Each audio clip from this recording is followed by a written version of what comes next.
All right, guys. So we're just running through a little kind of finisher essentially for the topic of your anatomy. So we didn't manage to get quite to the end of that last week. So we're just going to kind of finish off by taking a little look at core anatomy. So all of the muscles that are kind of moving your spine and in control of your spine movements, all that sort of thing. And as always, the anatomy things, I've tried to kind of condense it down so it's stuff that is kind of relevant to your guys' training. So the muscles that you'll be using a lot during the sessions that you're doing, and muscles that you'll be targeting perhaps sometimes in the sessions that you do. So we'll run through that tonight, plus any sort of like Q&A. It's not a huge topic, of course, so if there's a little bit of Q&A, that sort of thing, doesn't have to necessarily be about the topic. If you've just got any general training related questions, that sort of thing, we can run through that at the end as well. And please feel free, because we are a quiet group, so please feel free to kind of interrupt on the way through and just chat away. That's not a problem at all. Any questions before we begin? No.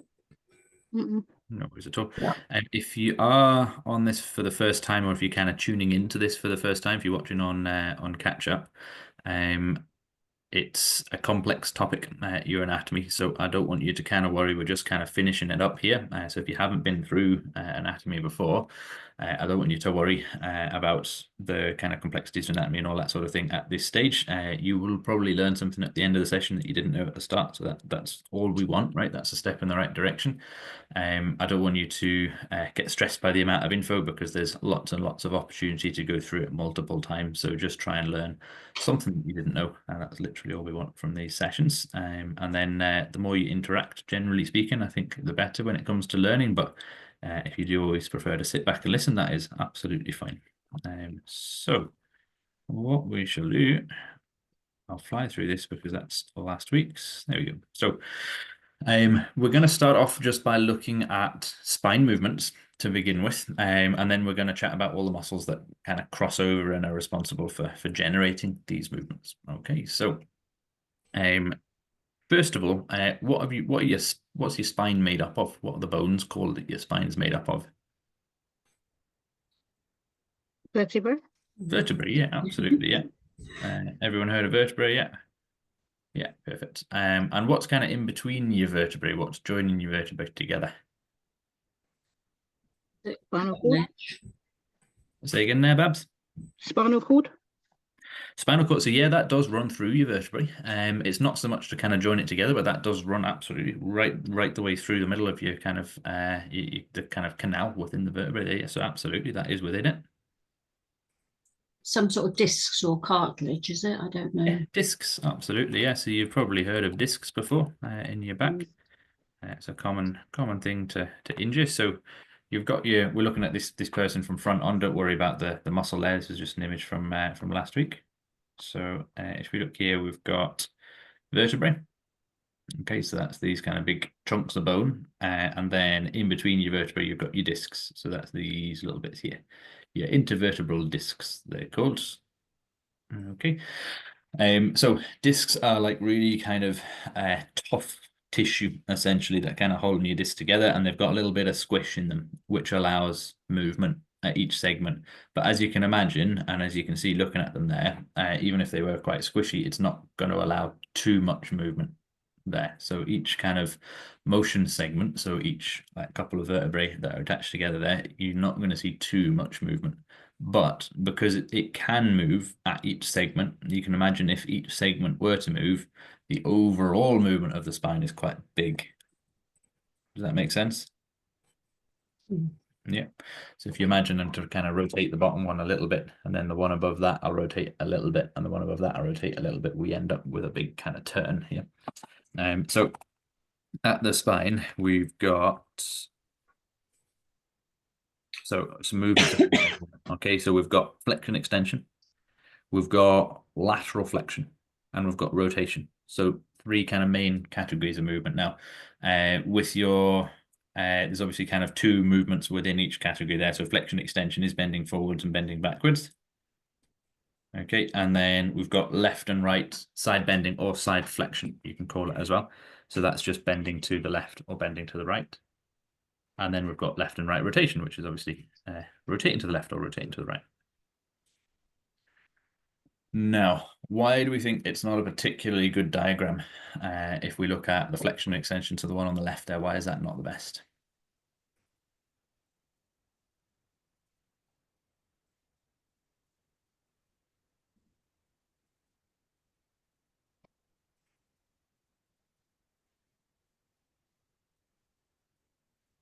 Do you see a lot of movement there? Do you see not very much movement? What do you see?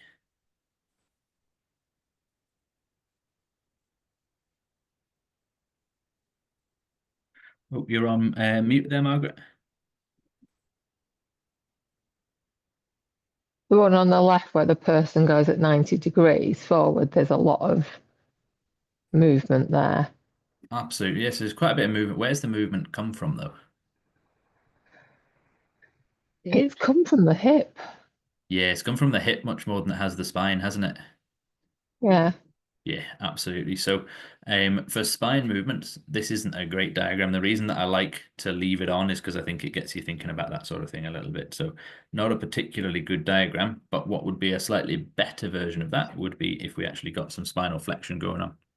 So see if you were to bend your spine. Okay, so head down, yeah, and chest down, everything down like that, and just kind of bending over forwards. That would be much more of a kind of spinal flexion. Okay, the lateral flexion there, or the side bending, that looks absolutely fine. So you can try that. Okay, so we can bend to the sides like so. Okay. Yeah, so that's your side flexion. Okay. Your neck can do all of these things. So we can obviously do a few things at once at the spine because your spine's quite long. So you can laterally flex one way with your spine and the other way with a different part of your spine. Yeah, and you'll probably notice as well, if we're to look from sideways on, we've got a bit of an S shape going on in the spine there, yeah? So we have a natural, what's called kyphosis in the thoracic spine, which is a bit of a rounding, natural lordosis in the lumbar spine, a little bit of an extension. Okay, and then we've got kind of similar thing at the neck, so the neck tends to be a little bit flexed at the bottom and a bit more extended at the top. So if you were to kind of push your head forwards, we get a lot of extension at the top and a lot of flexion at the bottom, and vice versa if we were to pull it back. Okay, so there's a few things that your spine can kind of do at once, but that's the name of the different movements. Why is the left and right rotation not a particularly good diagram either?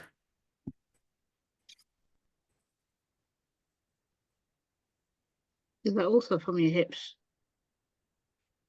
Yeah, absolutely. So it's not so much an actual kind of hip joint movement, but you're dead right that the pelvis has kind of turned like that. So it's almost like the legs have just kind of moved around each other like that. So the pelvis itself has kind of turned, but the spine itself probably hasn't really rotated that much.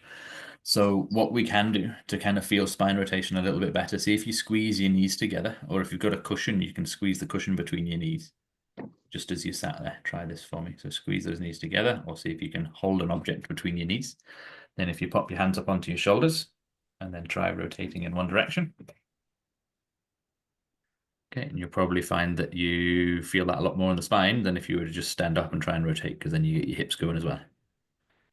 Or you get your pelvis kind of turning as well. Yeah, so that's kind of spine rotation that you feel there. Okay. And then to give you guys an idea of how all of that movement like works together to generate lots of overall movement, see if you turn your head without turning your spine and see how far you can get.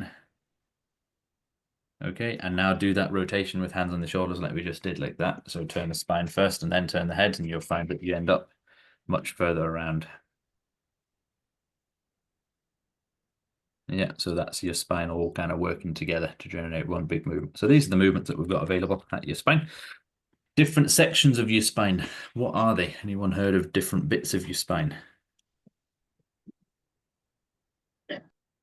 Lumbar. Lumbar is one, absolutely. Yeah, so lumbar, which bit is that? It's kind of like your lower back area.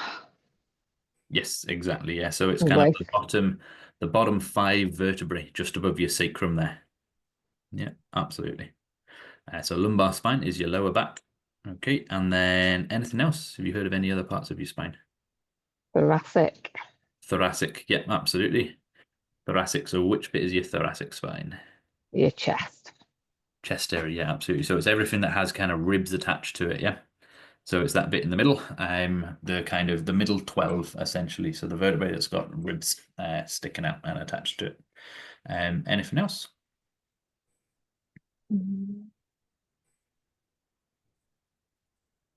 What's the bit that we're missing, even if you don't know the name of it? In the middle.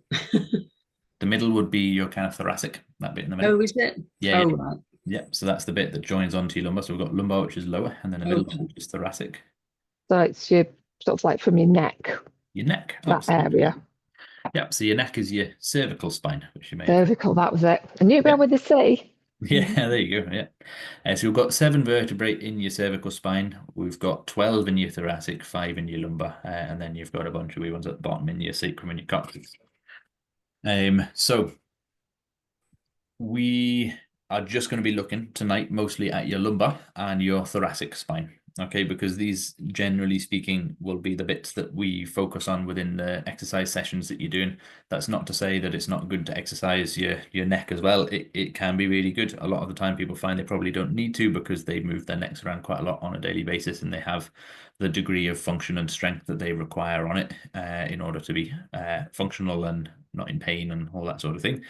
You can get neck specific exercises, of course, and it's of more relevance to some people than others. Perhaps if you're injured or if you're suffering some sort of pathology that's to do with weakness or immobility or something like that through the neck, or for example, if you need your neck to be functioning at a very high level.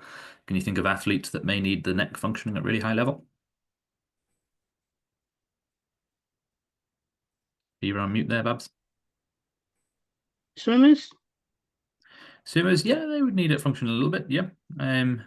Think of more aggressive sports with bigger forces going on. Pole Boxing. jumpers. Boxers would need it, definitely. Yeah, boxers. So if we think about kind of getting hit up top in the head, you'd want a really kind of stable neck. Yeah, to kind of support all of that. Yeah, absolutely. Anything else? Pole jumpers. Pole jumpers could do, yeah, but they probably won't be taking huge kind of blows to like neck and shoulder area too much. So it's certainly not going to do them any harm to be strong up there. But they probably don't need it as much as some other athletes out there. Rugby players. Rugby players, yeah, really big one. Yeah, if you watch them kind of going into that scrum, yeah, straight into the head and neck, great. So they want to be really, really good and strong up top. And also just when they're running, if you get tackled, right, if you're deaccelerating, that kind of, if you're running and something hits you here, your head likes to keep going. So you want to be really good and strong in and around that neck area to stop those kind of violent movements, essentially, of the head and neck. So rugby players, it's a really big one. So they do lots of neck specific movements. Formula One drivers is another really, really big one for requiring neck strength. The force that they will undergo as they're going around corners and that sort of thing at that speed is unbelievably huge. So if you look at Formula One drivers, look at their strength and conditioning, I guarantee the first thing that you'll see is neck exercises because they do a lot of those. So interesting one, but not one that you'll often see in many of your kind of like run-of-the-mill programs, and certainly one that you guys won't see in yours unless you specifically kind of require it. So we'll be looking at stuff more around the kind of thoracic and lumbar today. So what muscle is that? Has anyone seen that muscle group before? Quite an obscure one to start off with, so apologies.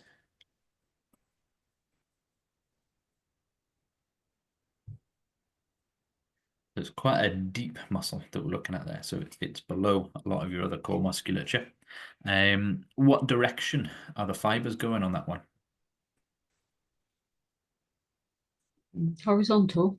Horizontally, aren't they? Yeah, absolutely. So what sort of movement do you think that would generate there with those kind of horizontal fibers that go around the torso? Rotation. Rotation, absolutely. So we think about those fibers as kind of interlocking fingers like that, yeah? So if that's wrapping around the torso, think of those interlocking fingers, you can see how that would generate that kind of rotational movement. Absolutely. Okay. Sure. So this is your transverse abdominis, and it does a bit of rotation, okay, but it also does a bunch of other stuff which we'll cover, which is not as much to do with kind of spine movement, but I do think it's an important one to bring up because you'll be using it a lot during your training and you use it a lot during everyday activities. So it can squeeze in. So see if you guys pull your stomach towards your spine as much as you can to try and get your belly button as close to your spine as you can. Really draw it in. Okay, we're using a lot of transverse abdominis to do that. Okay, we're really kind of squeezing in there. Okay, so that squeezing in motion is an important thing because that helps us to generate intra-abdominal pressure. Okay, if you think about squeezing the tube of toothpaste, that's how we get toothpaste out. Okay, and it's not a particularly glamorous analogy, but essentially we use that anytime we're trying to get stuff out of us. Okay, so if it's a bowel movement, if it's vomiting, if it's coughing, if it's sneezing, even shouting, if we're trying to blow up a balloon, something like that, we're generating lots of intra-abdominal pressure. Okay, and that helps us to remove stuff from us, essentially. It can also, if we don't allow it, so if you hold your breath, for example, but you still kind of bear down and push as though you're trying to exhale, what that does is generate pressure that's kind of maintained. Okay, now how would you compare a balloon that has been blown up and with a knot tied in it compared to a balloon that hasn't? What would be the main kind of difference there, apart from size and shape?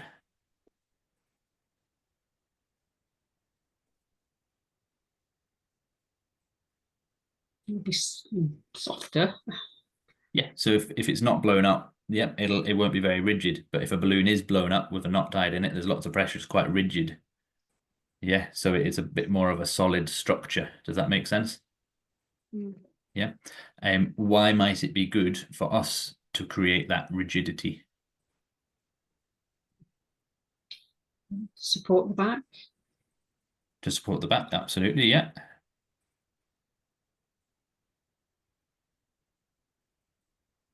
Anything else? Build a strong core. Yeah, so it keeps that kind of rigidity, that strength in the core. Absolutely, that's what we're trying to generate. Why would we want that rigidity though? When would we be using it? When you're lifting or balancing. Absolutely, when we're lifting, yeah. So when we're trying to pick heavy stuff up. So if we look at an example there, okay, you'll notice that my back stays pretty solid. Okay, so there's not too much movement going on. Okay, so if we're trying to pick something heavy up off of the floor, it really helps that our back stays really solid and really rigid. Okay, if you imagine I was trying to pick something up, so if you imagine a kind of a fishing rod, yeah, if that fishing rod is bendy, that means when you pick up, it gets a lot of bend and it's not lifting the thing up particularly efficiently. Okay, so if we made that fishing rod really rigid, it's going to help to pick the thing up much more. Okay, obviously there's a reason why fishing rods are flexible, but that's not the point of this analogy. So rigidity is basically helping you get the force that you're generating by straightening out your hips and your knees into the barbell, right? Because we have to connect our hips and our knees to our shoulders, which is where the barbell's hanging off of essentially, right? So we somehow have to get that force up to that point. So we need a lot of core rigidity in order to do that. So you'll notice like in this video, I'm wearing a belt. Belts are something that help you generate more rigidity because it gives you something to push against. It gives you a bit of resistance. So it allows you to generate a little bit more pressure and a bit more rigidity. So a belt is not a back support. There's absolutely no difference in injury prevalence with people wearing a belt versus not wearing a belt. So that's a little bit of a myth. A belt is there to help you generate more intra-abdominal pressure, which helps you lift more weight, basically. And there's lots of benefits to lifting more weight. So a belt can be a useful thing. Now, when it comes to generating intra-abdominal pressure, much like any other exercise, we shouldn't do too much too soon.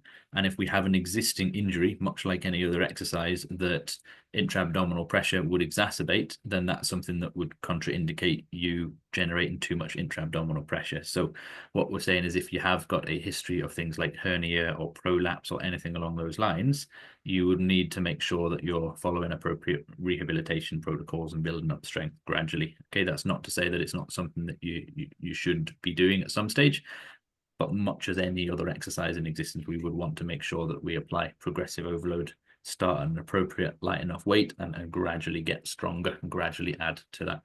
What I wouldn't want you to do is if you've never trained before is to take a huge, big, deep breath in and bear down as hard as you possibly could and then start picking up really heavy stuff because that creates lots and lots of pressure that you might not be ready for.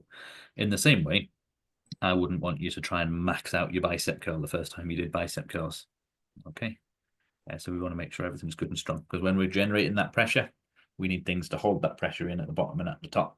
Okay, so diaphragm's kind of pushing down, pelvic floor will help to hold everything up, and then transverse abdominis will kind of squeeze in and that generates all that rigidity. So important muscle group, one we use a lot whenever we're lifting, one that you may well not have heard of before, but that's what that one does. Really important one. Will that make sense? Mhm. Cool. Any questions on that one? Cool. So another one with a bit of an awkward name. Has anybody seen this muscle before? Is it the one beginning with P? Beginning with P? no, not No. quite. No. No. Were you thinking piriformis? Yeah. Okay, cool. You That's see that a more- lot, don't you, on social media? And You do, yeah. It gets a lot of attention in the piriformis. It's one of 5 short lateral rotators at your hip, and for some reason the piriformis gets more attention than any of its pals. But yeah, that's one that is more across your hip joint, whereas here we're looking just a little bit higher up. So we're looking here. I won't tell you the name of the muscle then. What we'll do, we'll figure out what it does before we know the name of it. Okay, so if you, well, what happens when a muscle contracts? What happens to that muscle? shortened. Shortens, absolutely, yeah. Which means it pulls everything that it's attached to toward each other. Okay, and we can see the direction of those fibers, yeah. So we can see the direction that it's going to be pulling when it contracts. Okay, so if you were to imagine the right-hand side there were to contract just by itself, what bones would get closer together when it did that?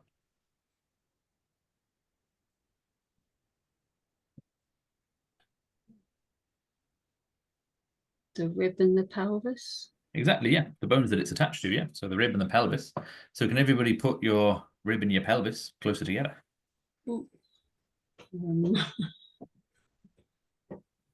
Yeah. So try that on the right-hand side. Put the right side of your rib and your pelvis closer together, yeah.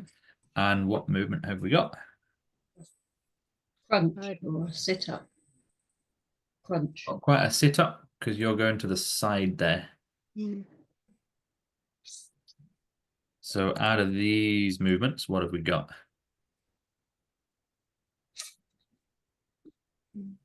Bending. The bending, yeah, to the side. Yeah.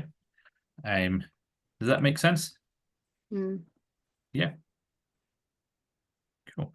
So imagine again, so we're looking at this person from the back, by the way. This one catches people out sometimes because it looks a little bit like you might be looking at it from the front, but remember, if you look at the spine and you see knobbles on the spine in the middle like that, you're looking at it from the back.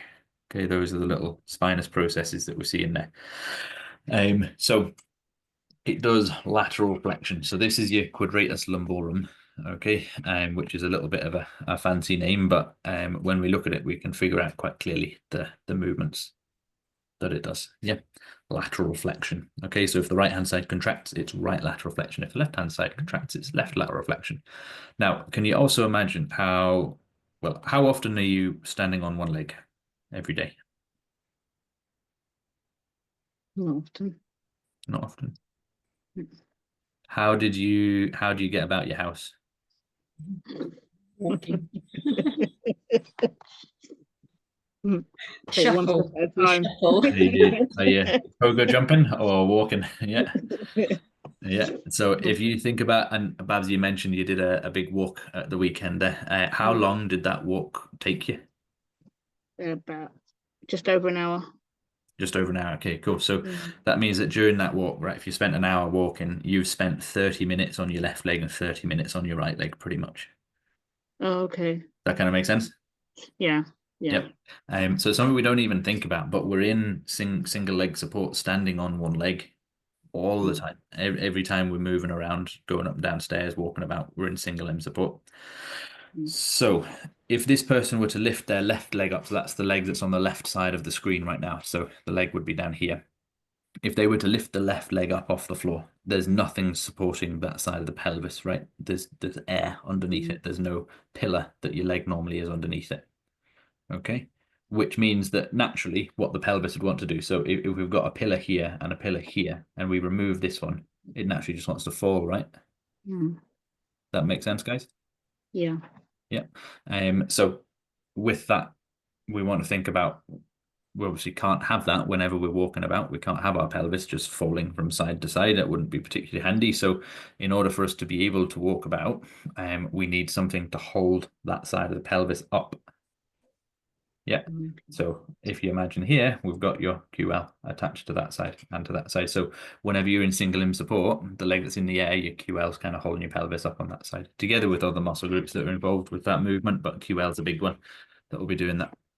Okay, and you also need that pelvis not only to be kind of quite stable, you almost need it to be tilted up a little bit, because that's how you can reach your foot through to make the next step and clear the floor. Yeah, so it'll be working really hard just to keep your pelvis still. We mentioned another muscle group last week that works quite hard whenever we're walking. Do you remember what that was? Or do you remember where it was?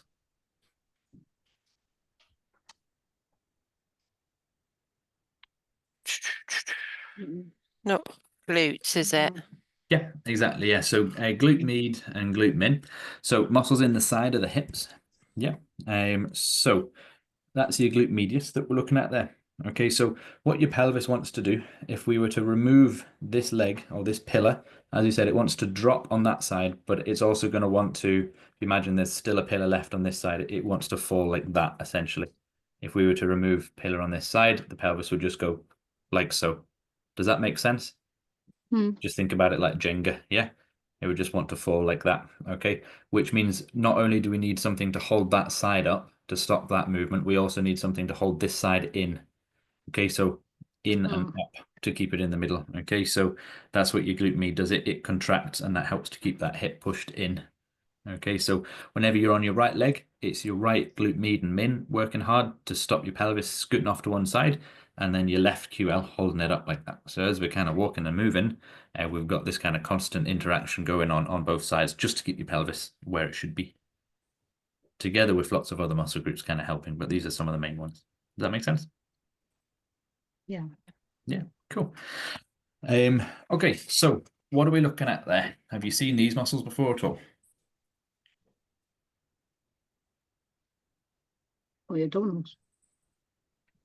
Not quite if you're thinking of kind of like traditional abs, like kind of six-pack muscles, not quite. Mm. But in that area for sure.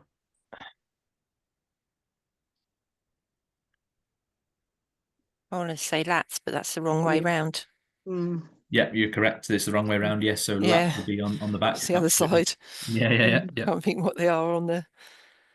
So these are kind of on your sides. Not sartorius or something. Not quite. It's No, that legs.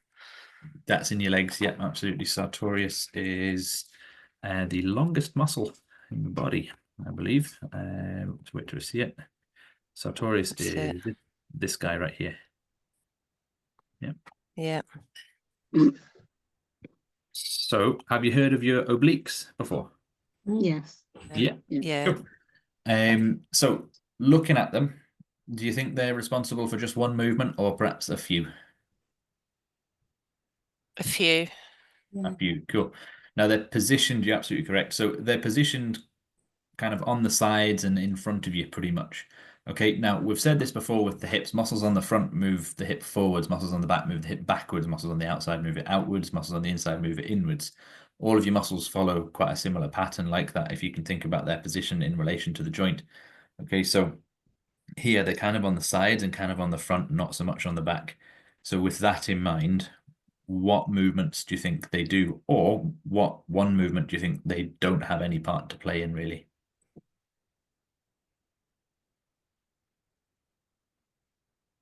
So what are we not looking at here on the screen?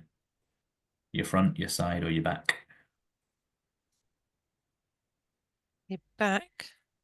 Yeah, we're not really looking at Yeah. that here, are we? Yeah, so they're not quite wrapping around to your back that much, which means that they don't move you backwards. They do everything else. Yeah, so they don't do, what's that backwards movement called if you were to lean back like that? Extension. Correct. It's extension. Yeah, absolutely. Yeah. So they don't really do too much for extension, but they do a bit of everything else. Okay. So they're responsible for rotation. They're responsible for lateral flexion. And if they were to all contract at once, that would be flexion. Okay. And they'll kind of interact in weird ways in order to generate your kind of rotation and lateral flexion. I can chat you through it now if you like, but please feel free to kind of switch off for this bit because you don't really need to know it. It's just if you're interested, I can chat through how they help you rotate and move to the side. But all you guys need to know and remember about your obliques is that they will rotate you and move you to your side as their main kind of function. So any exercise that you're doing where there's rotation going on, can anybody think of an exercise with rotation? I'm going to say Russian twist. Russian twist, yes, a really common one there. Anybody else done a Russian twist before where you kind of leaning back and twisting side to side? Mhm. Yep. So you'll feel your sides working quite hard as you're doing that. So that's your obliques working quite hard. So any movement like that or any movement with a little bit of side flexion going on. So for example, like a dumbbell side bend. So if you was to hold a dumbbell in this hand by my side, come down to the side and straighten back up again. Okay, I would be using the oblique on the left side, yeah. So that's the important bit to remember about your obliques. So I'll chat you through how they do it. Please feel free to switch off if you're not too interested in this bit. It's just in case you are interested. So you've got your internal obliques on the left side of the screen there and external obliques on the right side of the screen. The external obliques, as the name would suggest, kind of sit over the top of your internal obliques. So they're the ones that are closer to the surface, basically, your external obliques. So if you pop your thumbs into your sides, in between your rib cage and your pelvis, and just twist from side to side. Okay, so just kind of turn like that. What you'll probably feel is that it's actually the side that you're turning away from that tenses up a bit. Mm. Yeah, and that's because your external oblique does a movement called contralateral rotation. So it'll move you in the opposite direction to the side that it's on. So if you move to the right, it's your left external oblique that's working. Yeah. So if you twist to the right, you'll feel your left side tense up more. If you twist to the left, you'll feel your right side tense up more. Now, if you were to dig your thumbs in a little bit harder, okay, don't hurt yourself, but if you were to dig in a little bit harder, you will actually feel that you also like get a bit of tension going on, but it's just a bit deeper, and that's because your internal oblique, just to be awkward, does the opposite. Okay, so internal obliques do what's called ipsilateral rotation, and then your external do contralateral. So if I'm rotating to the right, it's right external, left internal. If I'm rotating to the left, left external, right internal. Sorry, other way around. There you go. So it's even confusing me. So if I'm rotating to the left, we've got your right external, left internal working on. Okay. Does that make sense? Oh, yeah, Is that sort again, of. please? Yeah. It's a bit of a mouthful. It shouldn't really make sense. At the start, it is not that intuitive when you look at them. But it's a nice one to remember, or a nice way to remember it is internal does ipsilateral, and that's how you remember it. Well, that's how I remember it anyway. So internal does ipsilateral. So ipsilateral is same side rotation. So left internal does left rotation, and then you just think of the opposite. Cool. Now, if we're bending to the sides, they are a little bit more straightforward. So if I bend to the right-hand side, it's right external, right internal at the same time. So if I go to the right, it's everything on the right. If I go to the left, it's everything on the left. And if they all contract at once, I come forwards. Make sense? Mm. Yeah. Yeah. Cool. So which oblique is involved with right rotation? Mm. Left? The yeah, Left, the The left. left internal or the left external? external. It's the internal. Internal. So if I'm going to the left, we've got left internal, right external. Yeah. If I'm going to the right, right internal. I've mixed my left and rights up. Yeah, that's makes it even harder as well. Yeah. So that's what I mean. That bit is kind of annoyingly complex with how they kind of work. But we don't need to remember that. We don't need to know that. We just need to know the movements that obliques are roughly involved with. But it was just in case you were interested. So we mentioned these before. What are we looking at now? And that looks a little bit more like them. Oh, no. The abs. The abs, yeah, absolutely. Yeah, so looking at the abs there, yeah. So your kind of six-pack muscles. So its full name is rectus abdominis that we're looking at there. Okay, so rectus abdominis. So they come in all different shapes and sizes. Now, this person has a 10-pack rather than a 6-pack. But they don't have any forearms or legs or a head, so I won't be too jealous of the 10 pack, but there we go. So the little kind of sinuous tissue in the middle there is what gives it that kind of it's like, you know, you've got several muscles, it's all kind of one, but it just has these little divots of kind of sinew, just the way everything's kind of lashed together. And it just kind of helps the hyper movement that it generates depending on which bit of the movement you're in. It'll kind of depend which fibers of the abs will be kind of working a bit harder. So if we look at the bits that it's attached to, okay, so whenever a muscle contracts, it pulls all the bits that it's attached to together. Okay, so we've got bottom of the front of the ribs, and then we've got the pubic bone, your pubis there. Okay, so can you all move the front of your rib cage, so your breastbone there, your xiphoid process that's attached to you there. So move your breastbone, your sternum, downwards towards your pelvis. Yeah, so that's why crunches train your abs. Yeah, they're responsible for flexion of your spine. Okay, abs are on the front, they do flexion. That other muscle group that we see on the right hand side of the screen is on your back, so it does what? Extension. Exactly, yeah. So there's a whole bunch of muscles involved there, right? Lots and lots of different ones. The kind of umbrella term is erector spinae. Okay, so erector and then spinae, so S-P-I-N-A-E. Erector spinae, you can just call them spine extensors, which makes, or spine extenders, which just makes it much easier because it just says what they do. Because as you can see, we've got some at the top here. Okay, we know that these guys up here will have absolutely nothing to do with your lumbar spine, but they're still kind of within that same term of spine extensors because they are all muscles that extend your spine. It just depends which bit of your spine. Yeah. Now, which bit of your spine carries the most load? The lumbar. The lumbar, yeah, absolutely, yeah. So the bottom of your spine carries the most load because it's at the bottom, so it's got all that load up on top of it. Hence why you've got much bigger, thicker muscles at the bottom than you do at the top. Make sense? Yeah. Yeah. Fantastic. Cool. So that kind of concludes core. Now, one other little thing to go over. Whenever I kind of flex a muscle, or when I contract a muscle, okay, it's generating force in one direction. So if I'm to contract my bicep, it's generating an elbow flexion force, so it bends my arm. Okay, if I am to hit my arm with a force that's trying to push it in the opposite direction, and I match that force, what happens then? So if I've got a force pushing this way and I match it, what happens?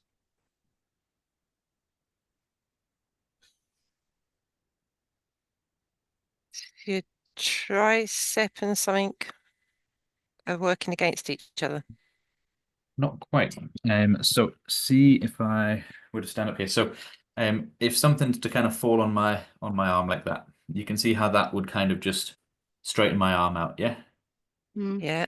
How would I prevent my arm from straightening out? Pushing back up. Pushing back up, exactly, yeah. So in order to generate no movement, I have to generate upward force. So right now nothing's hitting my arm. So if I were to generate that force, I would go up like that. But if I had to do it at the exact same time as something hitting, okay, that is me just matching that force. And that generates no movement at all. Okay. So can you guys think of quite a common exercise that you would do that involves no movement at all, where you're using your core? The plank. The plank, absolutely, yeah. So whenever you do a plank, where do you feel it? Everywhere. Apart from in the soul, yeah. Yeah. What bit burns? Don't know, my legs and my arms. Legs in your arms, yeah. Anyone feel your abs when you're doing your plank? No, I think it's overtaken by the legs and the arms. Take my legs now. Okay, cool. So when they can start to tolerate it a little bit more, you'll find that you'll really start to feel the abs whenever you're doing the plank. Now, the abs are your spine flexors, as we discussed. So rectus abdominis, that one on the left there is your spine flexors. Whenever you're doing a plank, gravity's trying to collapse your back like that, which would put your back into what position? going forward. It's So if we're- flexion. It's So pushing it down, yeah, pushing it so back down. I want to say it's gone forward. Extension. Extension. extension. Yeah, extension. Absolutely. Yeah. So that's a kind of neutral position. And if we're facing down during a plank, gravity's trying to collapse you like That's that, it. which makes your spine arched or Yeah. extended at the bottom. Yeah. So what we're trying to do whenever we're doing the plank is resist that constant force. Okay. So we have a constant extension force coming from gravity. So we have to resist that force with our flexors. And the result is no movement at all and a very unhappy person doing the plank. Yeah. Does that kind of make sense? Mm. Mm. We can see the opposite here whenever I'm doing a deadlift, for example. Let's have a look. So if you watch my back, there's not really a whole bunch of movement going on in my back, right? That's really coming from my hips there, yeah? Mm. This is more of a kind of stiff-legged deadlift. There's not much knee movement going on, but we can see that that's mostly kind of hips moving, back staying quite solid. So what is gravity trying to do to my back when I'm in this position? So the bar hasn't touched the floor yet. What's gravity trying to do to my back? Pull it forward or down. Pull down on it, yeah? So gravity is trying to do what movement with my spine? Extend. Other one? Flex. Flex, Oh, flex. absolutely. Yeah. Can you see Flex. how gravity is trying to bend my spine forwards? Yeah. Can you see that? Yeah. So the weight here, gravity is pulling down on that one and it's trying to flex my spine. It's trying to do that to me. So in order to prevent that from happening, I have to generate lots and lots of force with my spine extensors. Does that make sense? Yeah. Yeah. So see if you guys that can, see if you stand up for me. Okay. Now, if you turn sideways onto me, and what I want you to think about doing is kind of pushing your bum backwards as though you're trying to close a kitchen drawer with your bum. Keep your head and chest up, hands on the side of your legs, and just kind of bend over to your back kind of 45 degrees, assuming that you don't have any injuries or conditions that would prevent you from doing this, okay? Now, if you hold that position, take your hands off your legs and just hold that position, okay? Do you all feel your lower back working when you're in that position? Yeah. Yeah, A little bit. absolutely.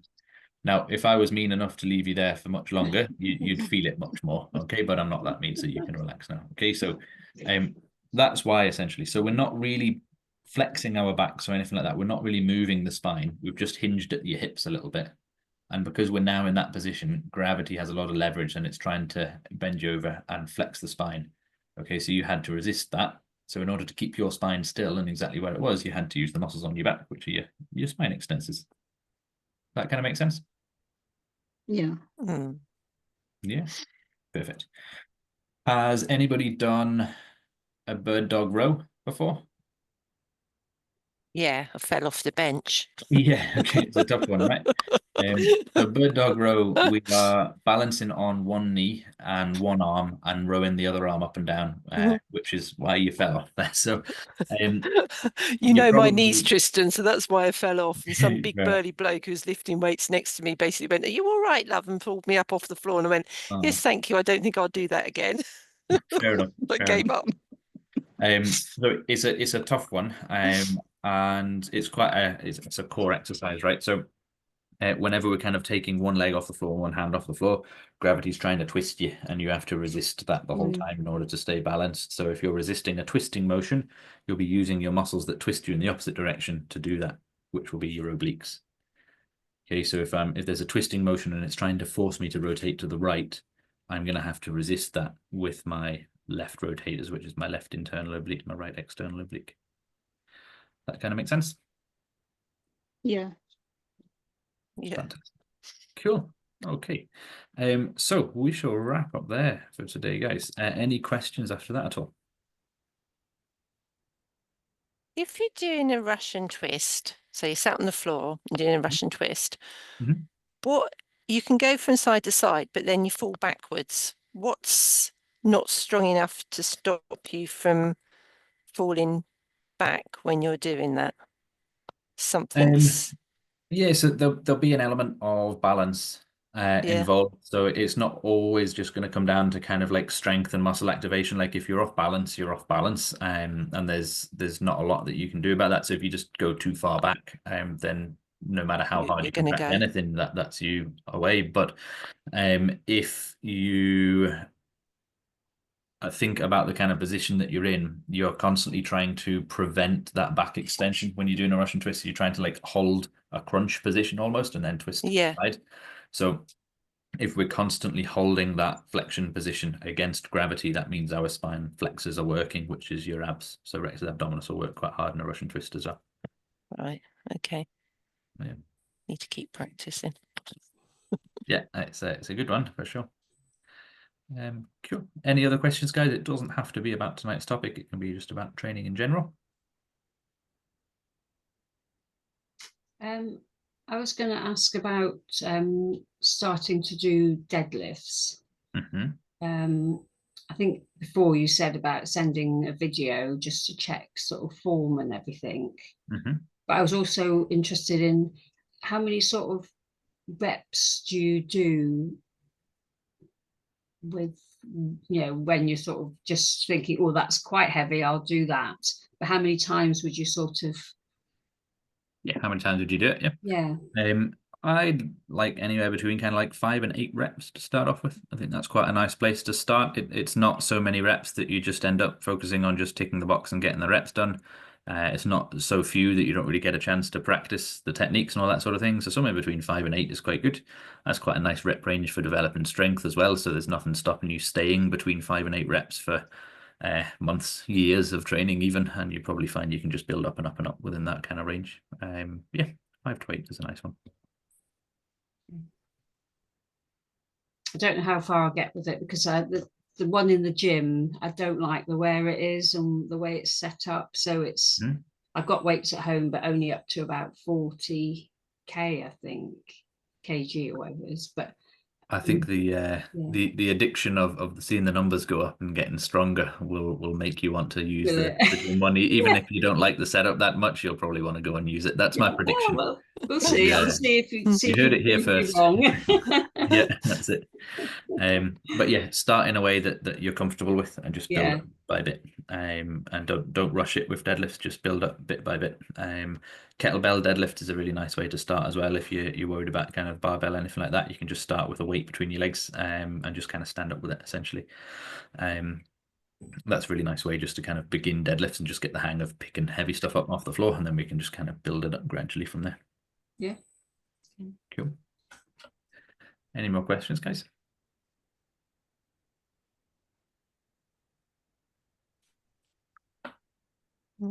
No. Great stuff. Cool. All right. So we will be moving into a new topic as of next week, guys. We'll move into more kind of programming stuff, all that sort of thing. So I shall look forward to seeing you there, and have a lovely rest of your evening. I will see you soon. Thank you. Thanks. Bye, everyone. Bye, everyone. Thanks. Bye. Bye. Bye.